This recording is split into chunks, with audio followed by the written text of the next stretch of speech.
Colin McRae Rally 2.0 is a classic of rally gaming. Colin McRae Rally 3 is a disappointment.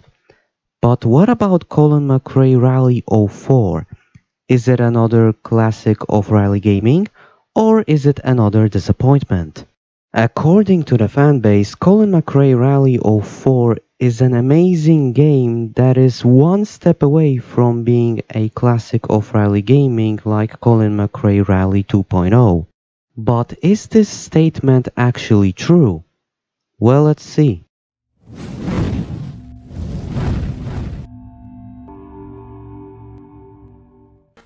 Hi everyone, as always Patrick here. If you're already subscribed, make sure you turn on notifications, otherwise YouTube won't tell you if I posted anything. If you are new to the channel, make sure you watch until the very end and consider subscribing if you like it. Okay, Colin McRae Rally 04.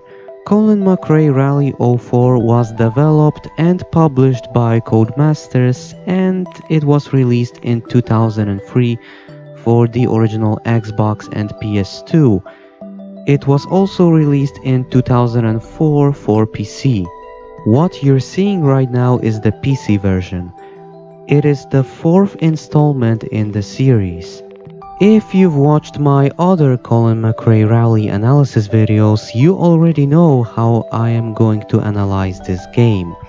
So without further ado, let's start the analysis. The graphics. Colin McRae Rally 04 took the assets from Colin McRae Rally 3 and made them better. The quality of the textures is much higher. Special effects are much more advanced, especially particle effects. The color palette is greatly improved. The skyboxes look a lot better, the backgrounds are less pixelated, and the overall presentation is very good. Even the smallest details were greatly improved. For example, you can now see holes in the road, NPCs in the crowd are more animated, and the tree line consists of actual trees instead of cardboard cutouts. Sure, those things aren't revolutionary, in fact many racing games did it before, but that doesn't change the fact that all of those things make the game look great. Personally, I would say that the graphics of Colin McRae Rally 04 are definitely above average. To prove my point, let's compare the graphics of Colin McRae Rally 04 to other racing games that also came out in 2003.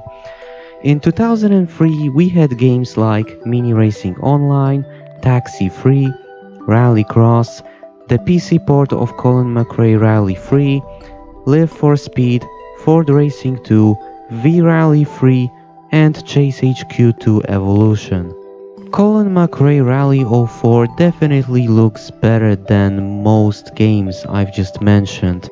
I guess the only games that look better than Colin McRae Rally 04 are games I didn't mention, such as Mercedes-Benz World Racing and Need for Speed Underground. But wait a minute, I did say that I am playing the PC version, which came out in 2004. Well, I guess I'm also comparing the graphics of Colin McRae Rally 04 to other racing games that came out in 2004. In 2004 we had racing games like Rally Run, Half-Life Rally, yes I'm including mods too, Toka Race Driver 2, Racing Dynamics Plus, Richard Burns Rally, Trigger Rally, Ford Racing 3, Euro Rally Champion, Road to Fame, and of course the big one, Expand Rally. Colin McRae Rally 04 definitely looks better than games like Rally Run and Trigger Rally, and it also looks on par with games like Ford Racing 3. Unsurprisingly, Colin McRae Rally 04 looks worse than Expand Rally, but let's be honest, the graphics of Expand Rally are in a league of its own. Now here's the funniest part about all of this. 2004 also saw the release of Colin McRae Rally 2005, an official sequel to Colin McRae Rally 04. And as you would expect, Colin McRae Rally 2005 looks way better than Colin McRae Rally 04. Too long didn't read, Colin McRae Rally 04 looked very good in 2003, but in 2004? Well, it still looked good, but not as good compared to other racing games from 2004, like Expand Rally. I wish I had good things to say about the graphical options Colin McRae Rally 04 gives you, but I don't. Like I've said before, I'm playing the PC version, which came out 7 months after the console versions, and the PC version did fix some issues that were present in the console versions, but the PC version still has problems. What did they improve? Well, they added more anti-aliasing options. There's an option for VSync now, previous games didn't have this. Frame rate is much more stable and rarely drops, and that's pretty much it. Actually, wait, they also fixed some gameplay glitches that were present in the console versions of the game, and they also fixed issues which were present in previous entries, for example, the flickering sun. Which issues weren't fixed? The game doesn't support widescreen resolutions, some basic graphical options are missing in the options menu for some reason, there's no anisotropic filtering, and there's no FOV slider. With that being said, I have some good news and bad news. I'll start with the bad news. The Silent patch won't save you this time. That's because Silent, the modder who is responsible for the Silent patch, didn't make the Silent patch for this game. And now the good news. Someone is actually trying to fix those issues. Automaniac 005, or should I say Automaniac 005, is currently tackling the widescreen resolution related issues and the FOV related issues. He made a mod called CMR4 widescreen fix, and it's exactly what you would expect. Okay, but how do you install the mod? Well, first things first, make sure you copy and paste the modified CMR4.exe file into the game directory. Then copy and paste another exe file called CMR4 Resolution Changer into the game directory. Then run the game and go to resolution settings. Once you've done that, minimize the game. Now that you've minimized the game, run the resolution changer. Then type your resolution dimensions, and finally go back to the game and choose 640 by 480 by 32. This last step is important because if you choose resolution that's any different than 640 by 480 by 32, you will revert the changes. Well, that or the mod just won't work at all. Okay, but that's just the resolution. What about the FOV? The mod automatically detects the correct FOV, no worries there. The mod also contains optional HUD and font fixes. So now you know how to fix those issues. But are there other ways to fix those issues?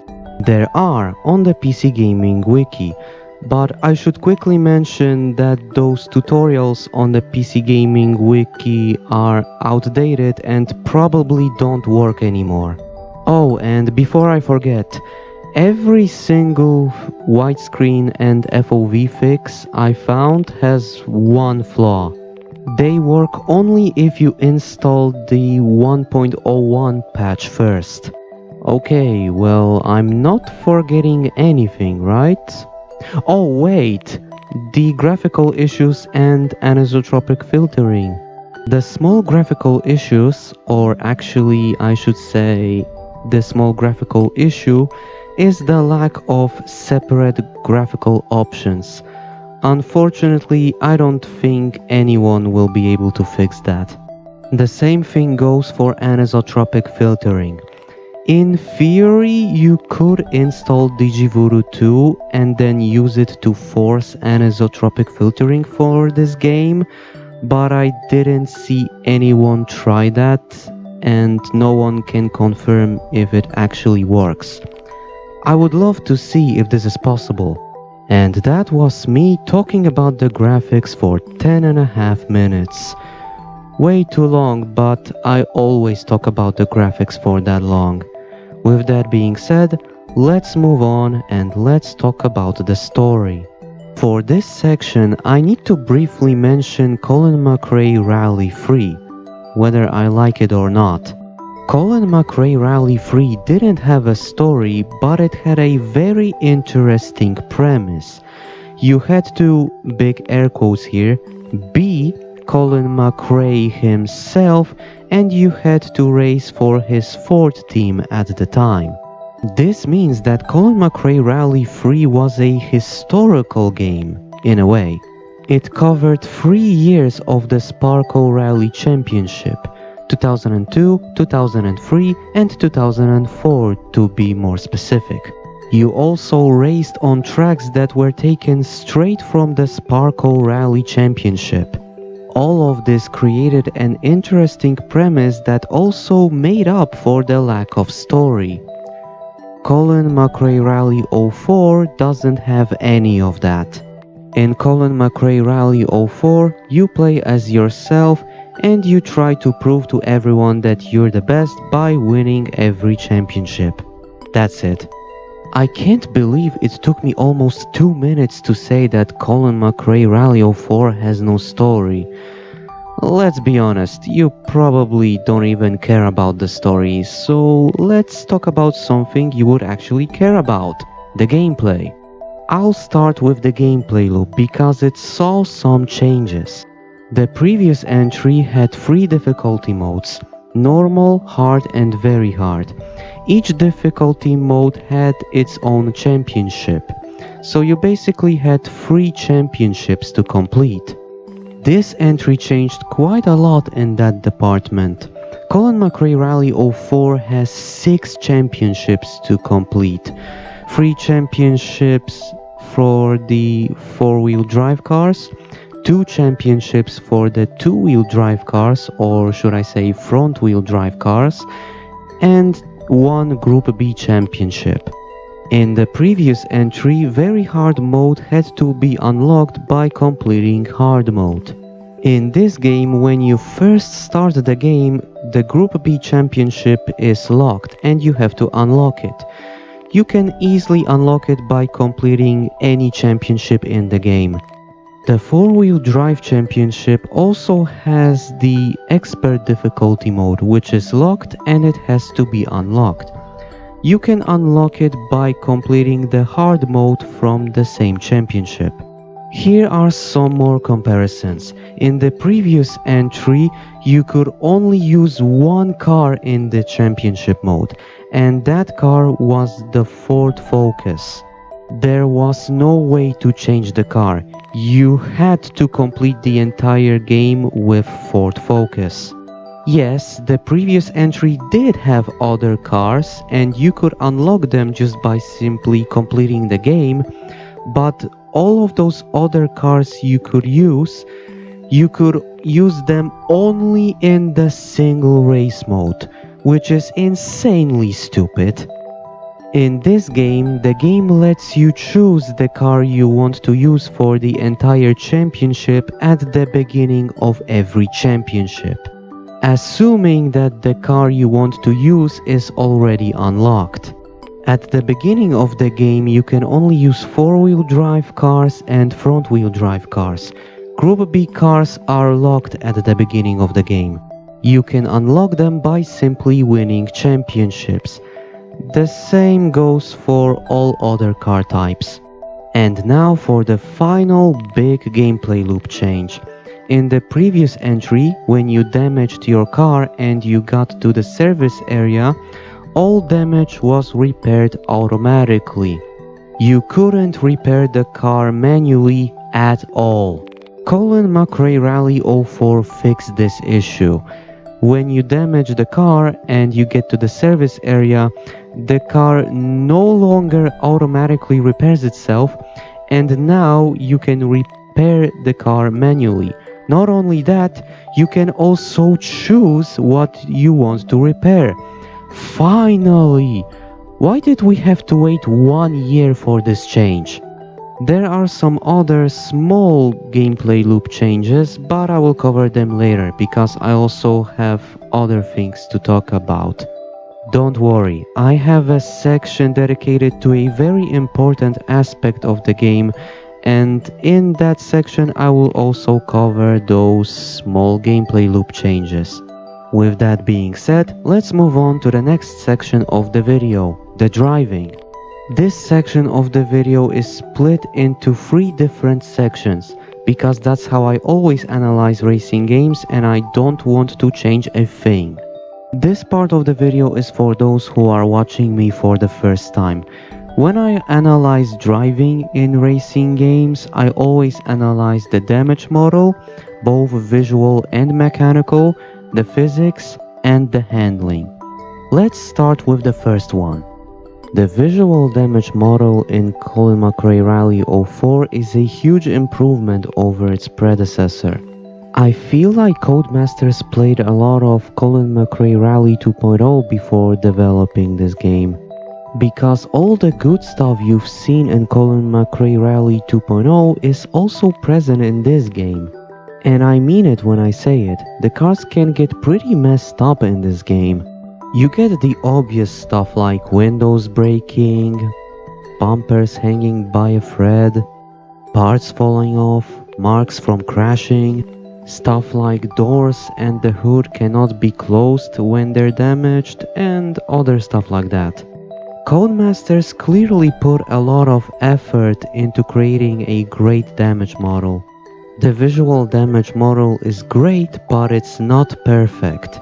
For some reason you don't get dents and scratches, and the deformation is unfortunately pretty basic. You know, just like in Colin McRae Rally 3. Thankfully, those are the only things I can nitpick here. The mechanical damage model, however, is almost flawless. You can break and or destroy almost everything in your car. You can break and or destroy the bodywork, obviously. You can also break and destroy the tires, the brakes, the suspension, headlights, the engine, and all of this is location based. For example, you can damage the engine by crashing into something up front. You can damage the doors if you crash into something from the side, and so on and so forth. Obviously, the speed is also a huge factor in this. If you crash into something at low speeds, the car might not get damaged at all. But if you crash into something at high speeds, the car will take a lot of damage. Shocking, I know. All of this is great because it's so simple yet very well crafted. Another great thing about this is the fact that the mechanical damage also affects the car's performance.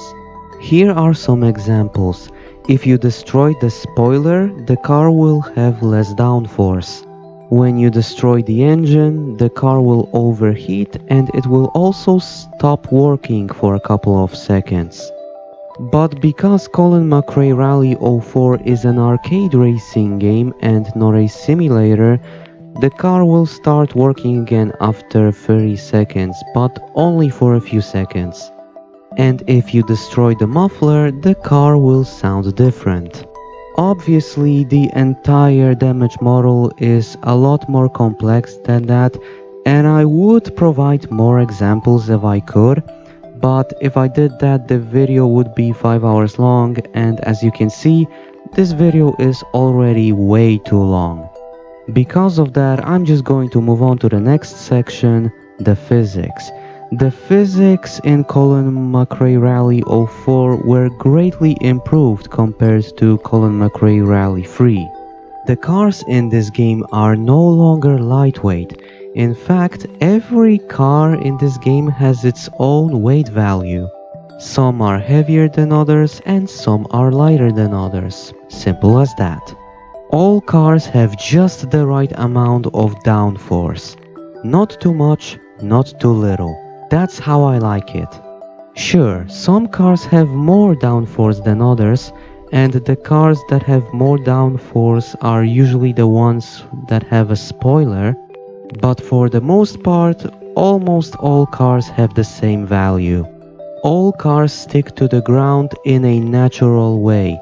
They are not glued to it or anything.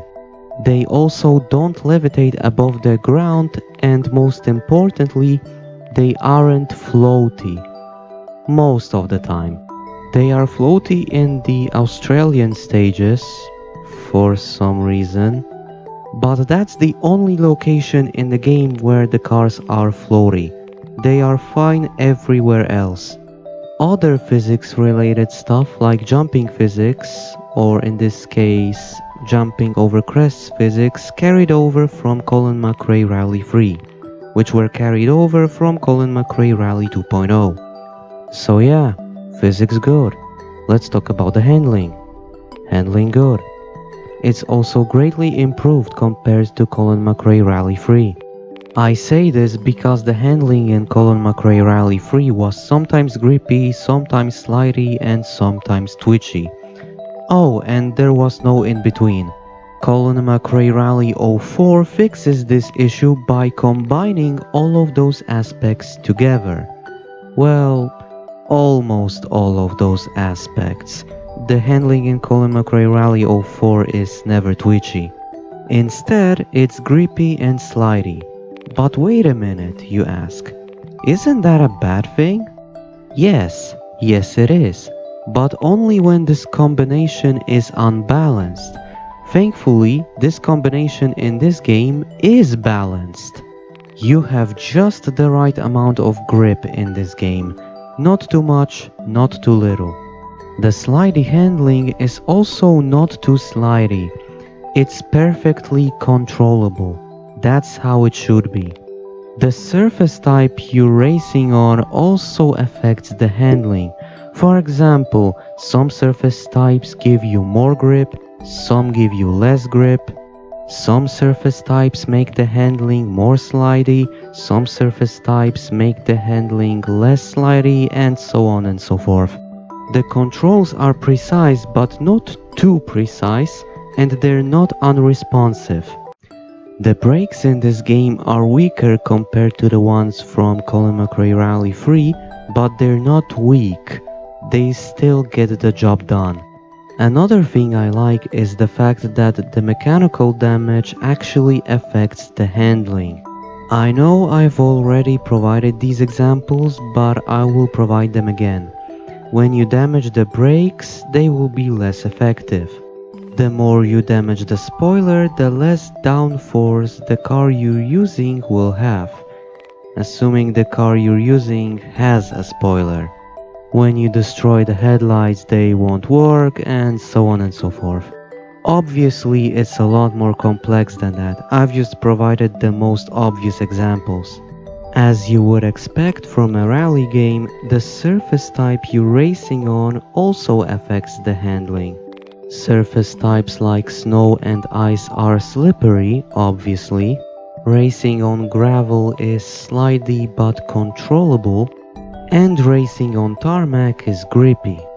And finally, you don't get this sudden grip increase when you switch the surface type from gravel to tarmac. This transition is now smooth. Now let's talk about the cars. Like I've said before, there are 3 car classes in the game. Well, actually there are 4 car classes, but that last one cannot be used in championships.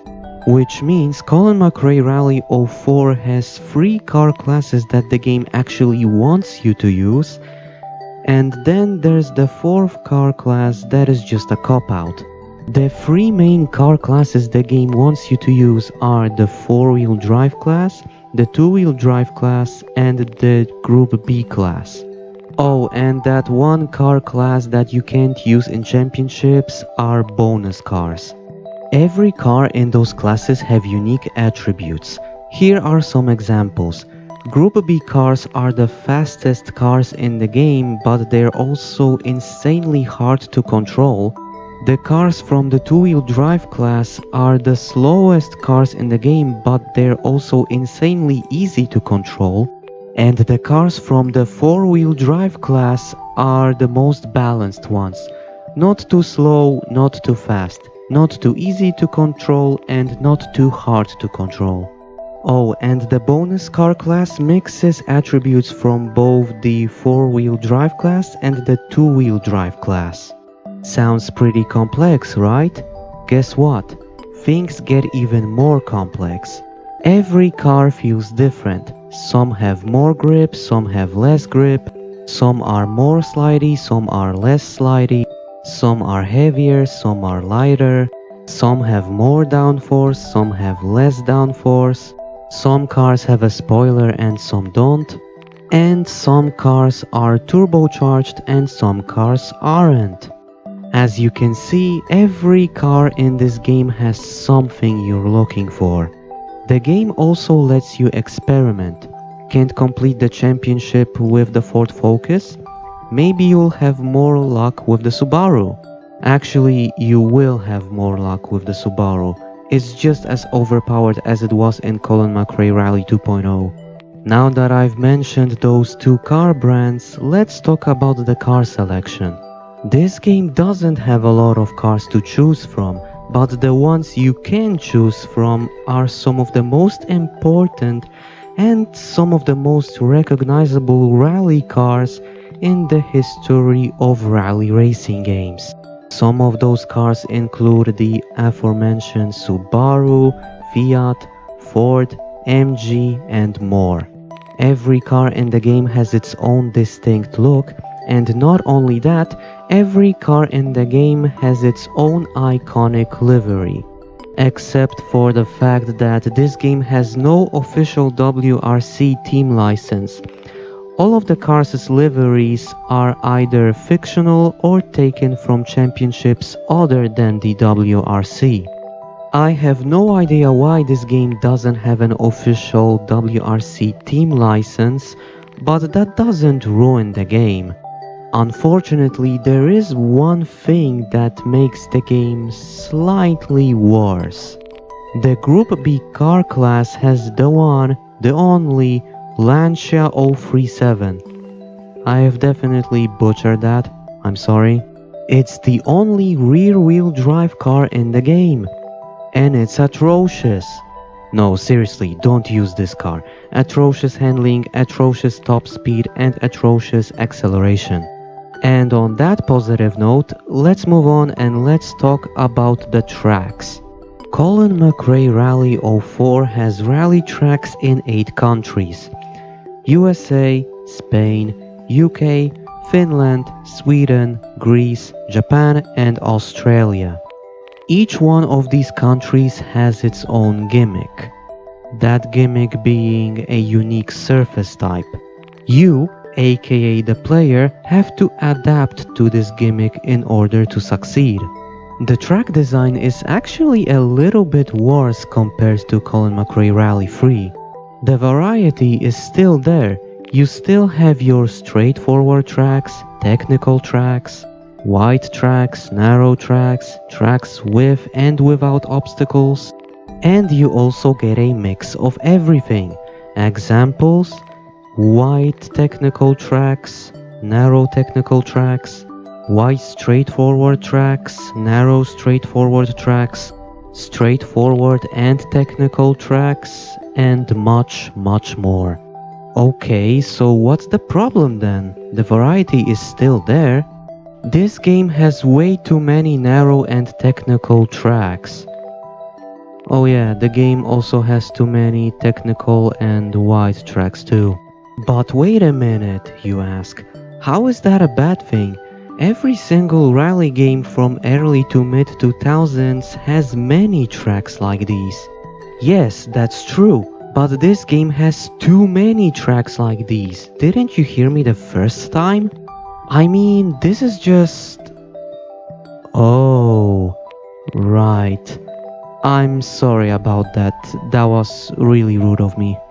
Okay, my rudeness aside, this is a problem because this creates a big issue. This issue is so big that it makes other big issues from other rally games look tame. Okay, but what is this big issue? I'll talk about it later. I have an entire section dedicated to this issue, don't worry. Now I have to go back and talk about some more gameplay loop changes. I did say that I will come back to this topic, so here goes. In Colin McRae Rally 3, each rally took place during 2 days with 3 special stages each and a final super special stage at the end of the second day. There were service areas between the 2 days, meaning 3 special stages, then a service area, then you get the other 3 special stages, then you get the last service area, and then finally the super special stage 7, which always took place at night. In Colin McRae Rally 04, each rally takes place during 3 days instead of 2, with 2 special stages each instead of 3, and a final super special stage at the end of the 3rd day. Most of the time. There are more service areas this time around, meaning 2 special stages, then a service area, then the other 2 special stages, then you get the second service area, then you get the last 2 stages, and then you get the final service area, and then finally you get this super special stage 7. Sometimes. Wait, what do you mean sometimes?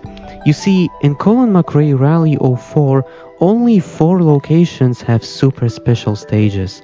Those locations being USA, Australia, UK and Sweden.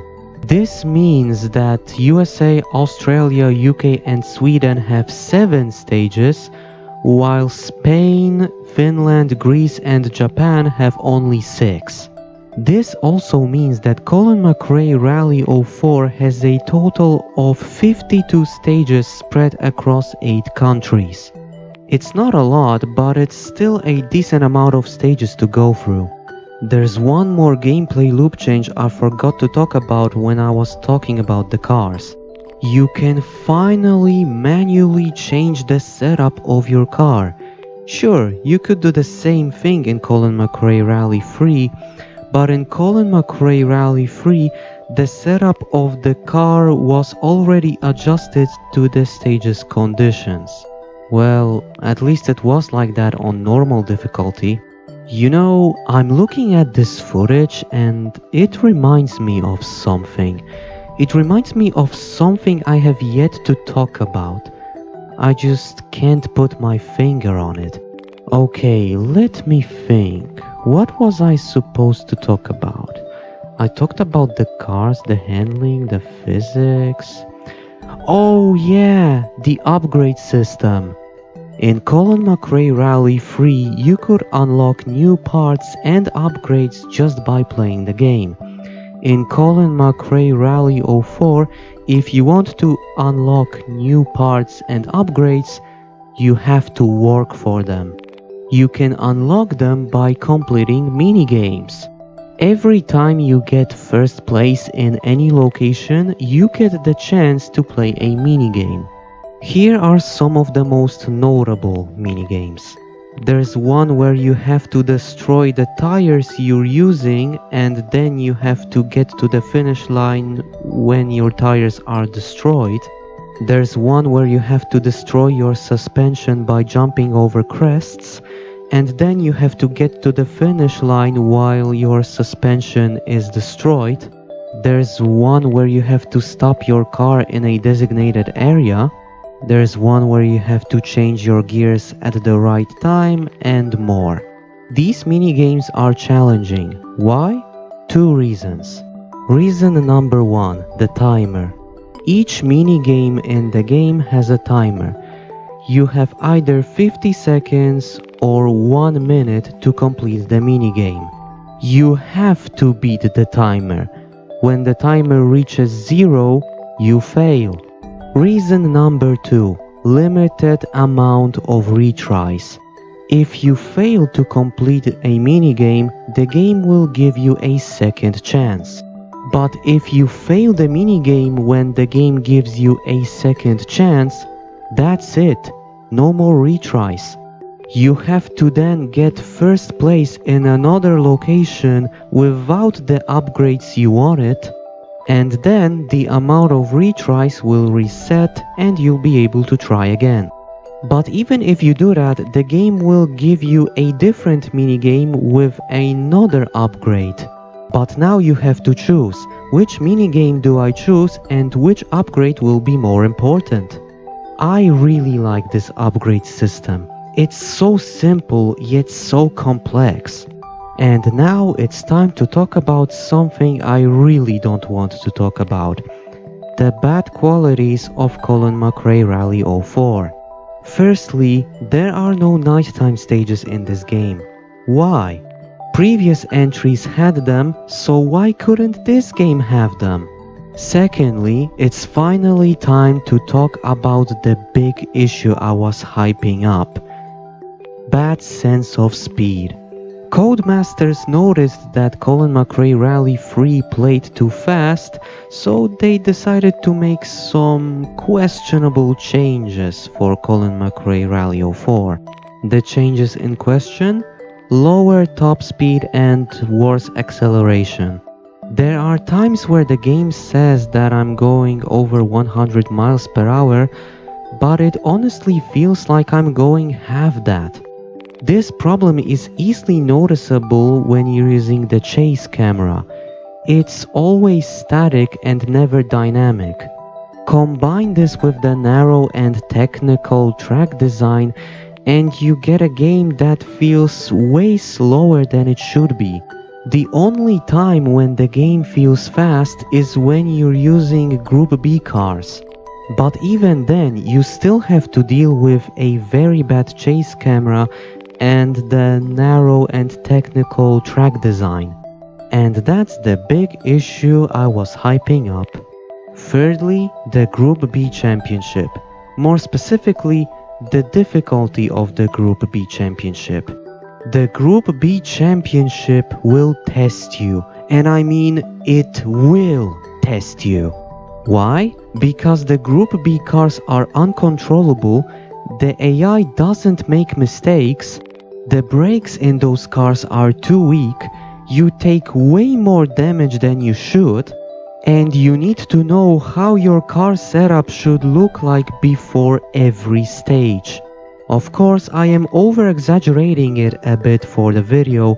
It's not as hard as World Racing 2 or Midnight Club 2, but if you don't know how to play the game, well, let's just say your time with the game will not be very good. In conclusion, Colin McRae Rally 04 is a great step over Colin McRae Rally 3, with improved handling, graphics, sound, better car list, more tracks, and so on and so forth. Yes, I know that my footage didn't show you every aspect of the game, but I did tell you about every aspect of the game, and that's what matters. But what about the statement I said at the beginning of the video? Is this statement accurate? Yeah, I would say so. It's a great game that almost reaches the Colin McRae Rally 2.0 status, or I guess the classic of rally gaming status. Normally I would say buy the game, but here's the thing, you can't buy the game anywhere. It's an abandonware. If you want to play the game, get it from myabandonware.com, not sponsored. So yeah, the game is great. Go play it when you get the chance. But that pretty much sums up everything I wanted to say in this analysis video. Thank you for watching, and I'll see you next time. Just